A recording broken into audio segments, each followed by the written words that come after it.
നമ്മൾ ഈ പ്രണയം എന്ന് പറഞ്ഞ അവസ്ഥയും പ്രണയം തോന്നുന്ന വ്യക്തിയും എന്ന് പറയുന്നത് എപ്പോഴും മാറും. പ്രണയം എന്ന് പറയുന്ന ഒരു അവസ്ഥയാണ്, നമ്മുടെ അനുഭവാവസ്ഥയാണ്. പക്ഷെ ഈ പ്രണയിച്ച് ജീവിക്കുക എന്ന് പറയുന്നത് എല്ലാവർക്കും എപ്പോഴും പോസിബിൾ അല്ല. അത് സാധ്യമാക്കുന്ന ഘടകങ്ങൾ പലതുമാണ്. നമ്മൾ തമ്മിലുള്ള കമ്മിറ്റ്മെൻറ്റ്, റെസ്പോൺസിബിലിറ്റി, നമ്മളുടെ ജീവിതത്തിനോടുള്ള വീക്ഷണങ്ങൾ, മക്കള്, ഇങ്ങനെയൊക്കെയാണ്. അപ്പം ഇത് അങ്ങനെ സ്റ്റിക്ക് ഓൺ ചെയ്ത് പോകാൻ നമ്മളെ നിർബന്ധിതരാക്കുന്ന കുറേ എലമെന്റ്സ് ഉണ്ട്. പക്ഷെ അതേസമയം ഈ മനുഷ്യർക്ക് പ്രണയം നഷ്ടപ്പെടും, അല്ലെങ്കിൽ നമ്മളോടുള്ള സെക്ഷൽ ഡിസയേഴ്സ് ഒക്കെ നഷ്ടപ്പെടും ആ രണ്ട് മനുഷ്യർക്കുള്ളിൽ. പക്ഷെ അതിനെ നമ്മൾ പരിഗണിക്കണമല്ലോ. അപ്പോൾ ആ ഒരു പ്രോസസ്സിനകത്ത് എനിക്ക് തോന്നുന്നത് കുറേ കൊടുക്കൽ വാങ്ങലുകൾ പതുക്കെ പതുക്കെ പതുക്കെ അറ്റു പോകുന്നുണ്ടാവും. അപ്പം അതിൻ്റെ ഒരു ഭംഗിയെ കെടുത്തുന്ന വിധത്തിൽ നമ്മുടെ പ്രണയവും ഇൻറ്റിമസികളും ഒക്കെ നഷ്ടപ്പെടും. ഈ ഒരു പോയിന്റിൽ എല്ലാ മനുഷ്യർക്കും വീണ്ടും ഒരു പ്രണയം വേണമെന്നും എങ്ങനെ ജീവിച്ചാൽ പോരാ എന്നൊക്കെ ഒരു ആഗ്രഹം ഉണ്ടാവും.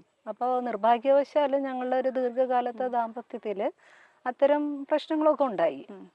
അങ്ങനെ ഒരു dryness, emotional give and takes ഇല്ലായ്മ വന്നു. അപ്പോൾ നമ്മളെ ഉള്ളിൽ പക്ഷേ ചില കമ്മ്യൂണിക്കേഷൻസ് ഉണ്ടായിരുന്നു തുടക്കത്തിൽ. നമ്മളെങ്ങനെയാണ് ബന്ധങ്ങളെ സമീപിക്കേണ്ടത്. അപ്പം അന്നൊന്നും എനിക്കത് അക്സെപ്റ്റബിൾ ഒന്നും ആയിരുന്നില്ല. ഈ ഓപ്പൺ റിലേഷൻഷിപ്പ് എന്നൊക്കെ പറഞ്ഞാൽ എനിക്കത് അറിയുന്നില്ല എന്താന്ന്. പക്ഷെ പുള്ളി അതൊക്കെ കുറിച്ച് പറയുമ്പോൾ ഞാൻ അന്നും പറയുന്നൊരു കാര്യം, നോക്കൂ, ആരെങ്കിലും നമ്മുടെ ഉള്ളൊരു തേർഡ് പേഴ്സൺ വരികയാണെങ്കിൽ അതൊന്നും ഇത് അറിയിക്കാതെ നോക്കണം. ഇൻകേസ് അറിയുകയാണെങ്കിൽ നമ്മൾ പാർട്ട് ചെയ്യേണ്ടി വരും. ഇത് വളരെ അതൊക്കെ തുടക്കത്തിലല്ല, മേ ബി ഒരു 3-4 കൊല്ലത്തിനകത്തൊക്കെ. കാരണം ഞങ്ങൾ അന്ന് ജീവിക്കുമ്പോഴും നമ്മൾ വളരെ ഫ്രണ്ട്ലി ആയിട്ട്. വലുൻ്റെ ഏറ്റവും വലിയൊരു ഗുണം എന്ന് പറഞ്ഞാൽ ഒട്ടും ഒരു പൊസസീവ് ആയിട്ടുള്ള, അല്ലെങ്കിൽ നമ്മളുടെ എല്ലാതരം ഇടപെടൽ, അതായത് നമ്മൾ ഇങ്ങനെ ഏത് സമയവും ഇങ്ങനെ ചുഴിഞ്ഞു നോക്കുന്ന ഒരാളല്ല. ആൾക്ക് തന്നെ സ്വയം വ്യക്തിപരമായ ഒരുപാട് ഫ്രീഡം ആവശ്യമുള്ള ഒരാൾ. ആള് ബൗണ്ടറീസ് വളരെ കൃത്യമാണ്. അപ്പോൾ ആളുടെ ഒരു നേച്ചർ അങ്ങനെയാണ്. പുള്ളിക്ക് ഒരുപാട് ഫ്രീ ടൈം വേണം, പുള്ളിയുടെ ബൗണ്ടറീസ് വളരെ പക്കയാണ്. പുള്ളി ഐസൊലേറ്റഡ്, അതായത് ആൾക്കുള്ള കുറേ എൻഗേജ്മെന്റ്സ് ഉണ്ടാവും. അപ്പോൾ ഓൺ സ്പേസിന് ഭയങ്കര റെസ്പെക്ട് ചെയ്യുന്ന ഒരാളാണ്. അപ്പം അതിലേക്കൊക്കെ വേറെ ഒരാളെ ഏത് വിധത്തിൽ ഇടപെടാനൊന്നും അനുവദിക്കില്ല. നമ്മൾ ആ സ്പേസ് അങ്ങനെ തന്നെ മനസ്സിലാക്കി ജീവിക്കുന്നവരാ. അപ്പം അതിൻ്റെ അർത്ഥം ഞങ്ങൾക്കുള്ളിൽ വേറെ രീതിയിൽ എന്തെങ്കിലും ബുദ്ധിമുട്ടുകളുണ്ടായിരുന്നല്ലോ. എനിക്കത് അങ്ങനെ ഓക്കെ ആയിരുന്നു. ഞാൻ ഓക്കെ, ഞാൻ അങ്ങനെ ഒരു അല്ല, നമ്മൾ ആ സ്പേസിൽ ജീവിക്കുമ്പോൾ നമ്മൾ ആ ഒരു പുള്ളി രാവിലെ എണീറ്റ് കഴിഞ്ഞാൽ ആള് പാട്ട് കേൾക്കും, കുറേ നല്ല നല്ല പാട്ടുകൾ കേൾക്കും. അപ്പം ഞാൻ പറഞ്ഞാൽ അങ്ങനത്തെ പാട്ട്, ഇപ്പോൾ ക്ലാസിക്കൽ മ്യൂസിക്സ് ആണെങ്കിലും കുറേ ഇൻസ്ട്രുമെന്റ് മ്യൂസിക്സ് ആണെങ്കിലും ഒക്കെ പരിചയപ്പെടുന്നത് അങ്ങനെ. ഇപ്പം എൻ്റെ ജീവിതത്തിലൊന്നും ഞാൻ സാക്സോഫോണൊന്നും കേട്ടിട്ടേ ഇല്ല. നമ്മളാകെ റേഡിയോയിൽ കേൾക്കുന്ന പാട്ട് അല്ലെങ്കിൽ കാസറ്റിലുള്ള പാട്ട് എന്നല്ലാതെ നമ്മളൊന്നും കേട്ടിട്ടില്ല. അപ്പം ഇങ്ങനെ ഒത്തിരി അങ്ങനെയുള്ള കുറേ കാര്യങ്ങൾ. അപ്പം ഞാനതിനെ റെസ്പെക്ട് ചെയ്യുന്നുണ്ട്. പിന്നെ ആൾക്ക് അങ്ങനെ ഔട്ട് ഗോയിങ് അല്ല, സോഷ്യലൈസേഷൻ ഒന്നും അങ്ങനെ അത്ര ഇഷ്ടമുള്ള ഒരാളല്ല. പക്ഷെ അതിലിപ്പോൾ ഞാൻ പോകുന്നതുകൊണ്ട് ആൾക്ക് കുഴപ്പമൊന്നുമില്ല, ആളെ അക്കോമഡേറ്റ് ചെയ്യില്ല. അപ്പം എൻ്റെ ഒരു പ്രശ്നം എന്ന് പറഞ്ഞാൽ, ഞാൻ ഒരു 1 man 1 woman എന്നുള്ള റിലേഷൻഷിപ്പിലാണ് നിൽക്കുന്നത്. അപ്പം എനിക്ക് ഇദ്ദേഹം അല്ലാണ്ട് പിന്നെ ആരുണ്ടാവും? ഞങ്ങൾ 9 വയസ്സിൻ്റെ വ്യത്യാസമുണ്ട്. അപ്പം എൻ്റെ കൂടെ സിനിമയ്ക്ക് വരാൻ, കടപ്പുറത്ത് പോകാൻ നമ്മളുടേതായ ഒരേ ആഗ്രഹങ്ങളുണ്ടാവുമല്ലോ. നമ്മുടെ ഒരു ഇണയോടൊപ്പം നമ്മൾ ജീവിക്കുന്നതിൻ്റെ സാധ്യതകളുണ്ടല്ലോ. അപ്പം ഇതൊന്നും ഫുൾഫിൽ ചെയ്യുന്നില്ല. അപ്പം അതിൻ്റെ ഒരു ബിറ്റർനെസ് ഉള്ളിലുണ്ട്. പക്ഷെ എന്നാലും ഞങ്ങൾ ഓക്കെ ആയിരുന്നു, ഞങ്ങൾ ഫ്രണ്ട്ലി ആയിരുന്നു. ഇദ്ദേഹത്തെ പരിചയപ്പെടുന്ന സമയത്ത് അല്ലെങ്കിൽ കല്യാണം കഴിക്കുന്ന ഒരു സിറ്റുവേഷനിൽ ഇദ്ദേഹം ഇങ്ങനെ ആയിരിക്കും എന്നൊരു തിരിച്ചറിവ് ഉണ്ടായിരുന്നോ ഏതെങ്കിലും ഘട്ടത്തിൽ? ഇല്ല, കാരണം ഞങ്ങൾ ഒത്തിരി നാളൊന്നും പ്രേമിച്ച് നടക്കുന്ന ആളുകളായിരുന്നു. ഞങ്ങൾ അങ്ങോട്ടും ഇങ്ങോട്ടും പറയുന്നു. പിന്നെ പുള്ളി പുറത്തു പോകാനുള്ള തീരുമാനം എടുക്കുമ്പോൾ ഞാൻ പറഞ്ഞു, എനിക്ക് അത്രയും 4 വർഷമൊക്കെ കേട്ടേ വരുള്ളൂ, മോസ്കോയിൽ പഠിക്കാൻ പോകണമെന്ന് പറഞ്ഞു. എനിക്കൊന്നും പിടിച്ചു നിൽക്കാൻ പറ്റില്ല. കാരണം എൻ്റെ വീട്ടിൽ 18ഉം 20 വയസ്സിനകത്ത് പെൺപിള്ളേരെ കെട്ടിച്ചു കൊടുക്കും. അപ്പം ഞാൻ വളരെ സ്ട്രഗിൾ ചെയ്തിട്ട് ഞാൻ പഠിക്കുന്നത്. ഞാൻ പറഞ്ഞു, അങ്ങനെയാണെങ്കിൽ വീട്ടിൽ വന്ന് സംസാരിക്കണം എന്ന് പറയുന്നു. വീട്ടിൽ വന്നൊക്കെ ആൾ സംസാരിക്കുമ്പോൾ സ്വാഭാവികമായിട്ടും അവർ ഓക്കെ അല്ല. പക്ഷെ എൻ്റെ ചേട്ടനാണെങ്കിൽ അപ്പച്ചനോടും അമ്മയോടൊക്കെ പറഞ്ഞു, ഇവളുടെ കാര്യത്തിൽ നമ്മൾ അങ്ങനെ ഒരു ആലോചനയൊക്കെ കൊണ്ടുവന്ന് കെട്ടിക്കേണ്ട കാര്യമൊന്നും ആലോചിക്കേണ്ടെന്ന് പറഞ്ഞു. പിന്നെ ഞാനും ബാലും കൂടെ തീരുമാനിച്ചു, പോകുന്നതിന് മുമ്പ് രജിസ്റ്റർ ചെയ്യാമെന്ന്. അതിന് രജിസ്റ്റർ ചെയ്തിട്ടാണ് പോകുന്നത്. അപ്പം ഞങ്ങൾ ശരിക്കും പറഞ്ഞാൽ ഞങ്ങൾ പ്രീ ഡിഗ്രിക്ക് പരിചയപ്പെടുമ്പോഴത് പ്രണയത്തിലേക്കൊന്നും വളർന്നില്ല. എൻ്റെ മനസ്സിൽ ഇത് വലിയൊരു ചേട്ടനല്ലേ, എനിക്ക് പ്രേമുണ്ട്, പക്ഷേ ഈ ചേട്ടൻ എന്നോട് പ്രേമുണ്ടോ എന്ന് എനിക്ക് അറിഞ്ഞുകൂടാ. ആരാധന ആണ്, ഭയങ്കര ഇഷ്ടമാണ്. അയ്യോ, ഇങ്ങനത്തെ ഒരു ചേട്ടനായിരുന്നെങ്കിൽ. പക്ഷെ ഞാൻ പ്രേമം അങ്ങോട്ട് പറയുന്ന ഒരു ആളും അല്ല. എനിക്ക് അതൊക്കെ എക്സ്പ്രഷൻ പറയണം തീർച്ചയായിട്ടും. സെലക്ട് ചെയ്തെങ്കിലും അങ്ങനെ. അപ്പം നമുക്ക് അങ്ങനെയൊക്കെ ഉണ്ടല്ലോ. അപ്പോൾ അതുകൊണ്ട് പിന്നെ ഡിഗ്രി സെക്കൻഡ് ഇയർ പഠിക്കുമ്പോഴാണ് പിന്നീട് കാണുന്നത്. അപ്പം അന്നേരം നമ്മൾ സംസാരിക്കുന്നു. ബാലുവിൻ്റെയും കുറേ തോട്ട് പ്രോസസ്സൊക്കെ മാറിയിട്ടുണ്ടായിരുന്നു. അപ്പോൾ ബാലു അന്നിങ്ങനെ പറഞ്ഞപ്പോൾ ഒരു വിത്തിൻ 3-4 മന്ത്സിൽ ഞങ്ങൾ രജിസ്റ്റർ മാരേജ് കഴിഞ്ഞു. അപ്പോൾ ഞങ്ങൾ അത്രയും അടുത്തൊന്നുമല്ലല്ലോ. ഞങ്ങളെ സംബന്ധിച്ച് ആ കാലത്തൊക്കെ 10 മിനിറ്റ് 5 മിനിറ്റ് ഒക്കെ ബസ് സ്റ്റാൻഡിൽ നിൽക്കുമ്പോൾ ഉള്ളൊരു കമ്മ്യൂണിക്കേഷൻ ആണ്. വളരെ പെരിഫറലാണ്. പിന്നെ ആകെയുള്ളൊരു സന്തോഷം എന്ന് പറയുന്നത് നമ്മൾ ഈ ലോകത്തിനോട് ചോദിക്കാൻ ആഗ്രഹിക്കുന്ന കാര്യങ്ങൾ, നമ്മുടെ കോൺഫ്ലിക്ട്സിനൊക്കെ ക്ലാരിറ്റി ഉള്ള ഒരു കാര്യമാണ് പുള്ളി പറയുന്നത്. അപ്പം നമ്മൾ വിചാരിക്കുന്ന അങ്ങനത്തെ ഒരു പാർട്ട്ണറല്ലേ വേണ്ടത്. പിന്നെ നമ്മൾ വിപ്ലവകാരിയാണല്ലോ ബേസിക്കലി. അപ്പോൾ വിപ്ലവമില്ലാത്ത ആളൊപ്പം ജീവിക്കലൊക്കെ അത്ര എളുപ്പമല്ല എന്നുള്ളതാണ്. പക്ഷെ പിന്നീട് മനസ്സിലാവുന്നത് അതൊന്നും അല്ല. കാരണം എന്ന് വെച്ചാൽ ഈ പ്രാക്ടീസ്, നമ്മൾ പറയുന്ന രാഷ്ട്രീയത്തിനെ ഇന്റേണലൈസ് ചെയ്യുക, അതിനെ പ്രാക്ടീസ് ചെയ്യുക എന്നുള്ളതാണ് ഏറ്റവും വലിയ ടാസ്ക്. നമുക്ക് വർത്താനം എത്ര വേണമെങ്കിലും പറയാം, ഏത് കോട്ട് വേണമെങ്കിൽ എടുത്ത് എല്ലാ ലൈബ്രറിയിലും ബുക്ക് വായിച്ച് അതൊക്കെ പറയാം. പക്ഷെ ഇതിലൊന്നും അല്ല കാര്യം. നമ്മൾ എങ്ങനെയാണ് നമ്മൾ ജീവിക്കാൻ പോകുന്നത് എന്നുള്ളതില്ല കാര്യം. പക്ഷെ അപ്പോൾ അതൊക്കെ കുറേ കഴിഞ്ഞപ്പോൾ ഇവൻച്വലി അതിൻ്റെ ഒരു ചാമൊക്കെ തീർന്നു പോയി. പിന്നെ പുള്ളിക്ക് ഒരു പ്രണയം ഉണ്ടാകുമ്പോൾ പക്ഷെ അതൊരു ഈ വളരെ കൂളായിട്ട് അദ്ദേഹത്തിന് ഒരു പ്രണയം ഉണ്ടായി, അതായത് വിത്തിൻ ദ മാരേജ് ആ ഒരു പക്ഷെ ഞാൻ പറയട്ടെ, ഇതൊക്കെ കഴിഞ്ഞ് ഞാൻ ഗൾഫിൽ നിന്ന് പോകുന്നത്, പക്ഷെ ഞങ്ങൾ 2 പേർക്കുള്ളിലുള്ള ഒരു വലിയ ഗുണം എന്ന് പറഞ്ഞാൽ ബാലു ആണെങ്കിലും ഞാനാണെങ്കിലും ഞങ്ങൾ ഒന്നിച്ച് നിന്ന സ്പേസിൽ നമ്മൾ ലോയലായിരുന്നു.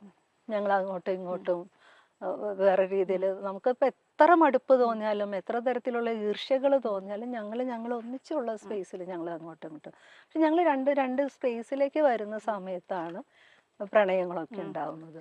ലൈക്ക് ഓപ്പൺ റിലേഷൻഷിപ്പ് എന്ന് പറയുന്ന കോൺസെപ്റ്റ് ഇന്നും അക്സെപ്റ്റബിൾ അല്ല നമ്മുടെ സൊസൈറ്റിയിൽ. വളരെ ചെറിയൊരു ശതമാനം മാത്രമേ അത് വിശ്വസിക്കുകയും ഫോളോ ചെയ്യുന്നുള്ളൂ. ബാക്കിയുള്ളവർ മൊത്തത്തിൽ അത് സമൂഹത്തിലുള്ളവരെ എതിർക്കുന്ന ഒരു കോൺസെപ്റ്റാണ്. അത് നമ്മുടെ ലൈഫിൽ വരുന്ന സമയത്ത് നമ്മൾ വേണമെന്ന് വെച്ചിട്ടായിരിക്കില്ല, പക്ഷെ നമ്മൾ ആ ഒരു സിറ്റുവേഷനിലേക്ക് എത്തുമ്പോൾ നമ്മൾ കുറച്ചും കൂടെ നമ്മൾ ഓപ്ഷൻസ് വരുമ്പോഴായിരിക്കും നമ്മൾ അതിലേക്ക് എത്തുന്നത്, അല്ലെങ്കിൽ അതിനെപ്പറ്റി ചിന്തിക്കുന്നത്. ആ ഒരു റിലേഷൻഷിപ്പിനെ പറ്റിയിട്ട് പൊതുവെ അങ്ങനെ എന്തെങ്കിലും ഉണ്ടായാൽ തന്നെ, നമ്മൾ ഒരു മാരേജിൽ നിൽക്കുന്ന സമയത്ത് തന്നെ ആ ഒരു റിലേഷൻഷിപ്പ് ഉണ്ടായാൽ അംഗീകരിക്കാറില്ല, നമ്മൾ പുറത്ത് പറയാറില്ല. നമ്മൾ അത് ഏറ്റു പറയുക എന്ന് പറയുന്നൊരു സംഭവമുണ്ട്. പക്ഷെ ചേച്ചി അതിനെ പറ്റി വളരെ ഓപ്പൺ ആയിട്ടൊരു എനിക്ക് അങ്ങനെ ബാലുവിനെ പ്രതിസ്ഥാനത്ത് നിർത്താൻ ഇഷ്ടമല്ല. എനിക്കും ബാലുവിനുള്ളിലുള്ള ഒരുപാട് ആൺപെൺ എന്നുള്ളതിന്റെ പവർ റിലേഷൻഷിപ്പിന്റെ പ്രശ്നങ്ങളൊക്കെ ഞങ്ങൾ അനുഭവിച്ചിട്ടുണ്ട്. അത് പവർ പൊസിഷൻ ആണായിരിക്കുന്നതിന്റെ പവർ പൊസിഷൻ തന്നെയാണ്. സോഷ്യൽ ക്യാപിറ്റൽ കൂടുതലുള്ള മനുഷ്യന്മാർ അതില്ലാത്ത മനുഷ്യരോട് കാണിക്കുന്ന ചില ധാർഷ്ട്യങ്ങളൊക്കെയാണ്. അതൊക്കെ ഉണ്ടായിട്ടുണ്ടാവാം. പക്ഷെ എന്ന് കരുതിയിട്ട് അയാളെ ഒരു ആക്ട് വെച്ചിട്ട് അയാളെ പ്രതിസ്ഥാനത്ത് നിർത്താന്ന് പറഞ്ഞാൽ നമ്മളോട് തന്നെ ചെയ്യുന്ന ഒരു വഞ്ചനയുണ്ട്. അതായത് മനുഷ്യനോട് ചെയ്യുന്ന വഞ്ചന, പെണ്ണിനോട് എന്നുള്ളതല്ല. കാരണം നമുക്ക് ഈ പ്രണയം വേണ്ടേ, രതി വേണ്ടേ, നമുക്ക് മനുഷ്യർക്ക് എങ്ങനെയാണ് അങ്ങനെയൊക്കെ ജീവിക്കാൻ പറ്റുക? അപ്പോൾ അത് 2 പേരുള്ളിൽ അമ്പെ പോയി എന്ന് കഴിഞ്ഞാൽ ഒരു സാധ്യത അവർ നോക്കിയത് ഒരിക്കലും ഒരു തെറ്റല്ല. മാത്രമല്ല അതിനകത്ത് നമ്മളെ കൺസേൺസ് എന്ന് പറഞ്ഞാൽ മക്കളുണ്ടെന്നുള്ളതാണ്. പക്ഷെ ഈ മക്കളെന്ന് പറഞ്ഞാൽ അപ്പോൾ 18-20 വയസ്സായ മക്കളാണ്. അപ്പം നമുക്ക് വേദനയൊക്കെ ഉണ്ട് ഇത് അറിയുമ്പോൾ. കാരണം നമ്മളുടെ ഉള്ളിൽ പ്രണയം ഉണ്ടാകുമ്പോഴും നമ്മളെ സംബന്ധിച്ച് നമ്മളെ പ്ലാറ്റ്ഫോം എന്ന് പറയുന്നത് ഈ കുടുംബമാണ്. ഈ കുടുംബത്തിന് നമുക്ക് നമ്മളെ ഈ സൊസൈറ്റിയിൽ ഇപ്പം ഒന്ന് തള്ളി പറയാൻ പറ്റില്ല. കുടുംബമാണ് എല്ലാ പ്രശ്നത്തിനും കാരണം, സ്വകാര്യ സ്വത്തിന് കാരണം, സ്ത്രീകളുടെ അടിമത്തത്തിന് കാരണം എന്നെല്ലാം തിയറിറ്റിക്കലി അത് ശരിയാണ്, അതിലൊരു തർക്കമില്ല. അങ്ങനെ ഇരിക്കുമ്പോഴും നമുക്ക് വേറെ ഫോർമാറ്റൊന്നും ഇല്ല ഇപ്പം നിലവിൽ. അപ്പം ഈ ഉള്ള കുടുംബത്തിനെ നമുക്ക് കുറച്ചും കൂടി നവീകരിച്ചുകൊണ്ടും കുറേയും കൂടി മനുഷ്യത്വപരമായ സ്പേസുകൾ കൊടുത്തുകൊണ്ടും ഒക്കെ ജീവിക്കുക എന്നുള്ളത്. പക്ഷെ അതിനകത്ത് പല ഓപ്ഷൻസ് ഉണ്ടാവും. Live in relation, open relationship, multiple relation, that's their options. അത് അവർക്കുള്ളിൽ ഓക്കെ ആവുന്നിടത്തോളം നമുക്ക് പ്രശ്നമാവണ്ട എന്നുള്ള നിലപാടുകാരിയാണ് ഞാൻ. പക്ഷെ കയോസ് ഉണ്ട്. കാരണം അങ്ങനത്തെ അല്ലാത്തൊരു സമൂഹത്തിൽ കുട്ടികൾ എന്ന് പറഞ്ഞ ആളുകളെ അത് ഭീകരമായിട്ട് ബാധിക്കും. അപ്പം അതുകൊണ്ടൊന്നും അത് അത്ര ലാഘവത്തിലൊന്നും പറഞ്ഞു പോകേണ്ട കാര്യമായിട്ട് പോലും ഞാൻ കാണുന്നില്ല. അപ്പോൾ എൻ്റെ ഒരു കാര്യത്തിലെന്ന് പറഞ്ഞാൽ എനിക്കും ഇതുമാതിരി ഞാൻ എൻ്റെ സാമൂഹ്യ ഇടപെടലിനകത്ത് ഒരു വ്യക്തിയോട് തോന്നുന്ന അട്രാക്ഷനും സ്നേഹവും ഒക്കെ ഉണ്ട്. അത് ഞാൻ ബാലുവിനോടും പറയുന്നുണ്ട്. അടുത്ത കാലത്താണ് സിനിമാ രംഗത്ത് നടി ജോളി ചിറയത്ത് ശ്രദ്ധിക്കപ്പെടുന്നത്. വ്യക്തി ജീവിതത്തിലെ കാഴ്ചപ്പാടുകളിൽ ജോളി പലപ്പോഴും വ്യത്യസ്തയാണ്. നിന്ന് കത്തുന്ന കടൽ എന്ന ജോളി ചിറയത്തിന്റെ ആത്മകഥയ്ക്ക് വലിയ സ്വീകാര്യതയാണ് ലഭിച്ചത്. ഭർത്താവ് മറ്റൊരു ബന്ധത്തിലേക്ക് കടന്നതിനെക്കുറിച്ചും അദ്ദേഹവുമായി പിരിയേണ്ടി വന്നതിനെക്കുറിച്ചും ജോളി തുറന്നെഴുതുകയായിരുന്നു. ഭർത്താവ് മറ്റൊരാളുമായി അടുത്ത ശേഷം അതിനകത്ത് ഞാൻ പ്രശ്നമുണ്ടാക്കിയിട്ട് എന്ത് ലഭിക്കാനാണ് എന്നാണ് ജോളി ചിറയത്ത് ചോദിക്കുന്നത്. സ്നേഹിക്കുക എന്നത് മനുഷ്യരുടെ അവകാശം തന്നെയാണ്. ഒരാൾക്ക് എല്ലാ നിലയ്ക്കും ഒരാളിൽ നിന്നും എല്ലാ കാര്യങ്ങളും നേടാൻ കഴിയണമെന്നില്ല.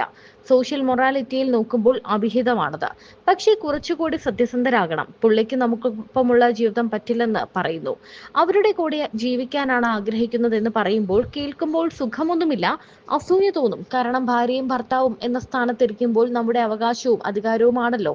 എനിക്ക് അവകാശപ്പെട്ട് ഒന്ന് പോകുന്നു എന്നത് പ്രശ്നം തന്നെയാണ്. പക്ഷേ മനുഷ്യരെ നമ്മൾ അങ്ങനെ അവകാശബോധത്തിൽ അല്ല പിടിച്ചു നിർത്തേണ്ടത് എന്ന് തിരിച്ചറിവുള്ളതിനാൽ അതിനെ അഡ്രസ് ചെയ്യാൻ തീരുമാനിച്ചു എന്നും ജോളി ചിറയത്ത് പറയുന്നു. ഭർത്താവിന്റെ പങ്കാളിയെ മുൻപ് കണ്ടിട്ടുണ്ട്. സംസാരിക്കാൻ ശ്രമിക്കുമ്പോൾ അവരാണ് താല്പര്യമില്ലാതെ വിട്ടുപോകുന്നത്. 2.5 വർഷം കഴിഞ്ഞ് അവരുടെ സ്പേസിൽ പോയി അവരെ കണ്ട് സൗഹൃദ സംഭാഷണത്തിൽ ഏർപ്പെട്ടു.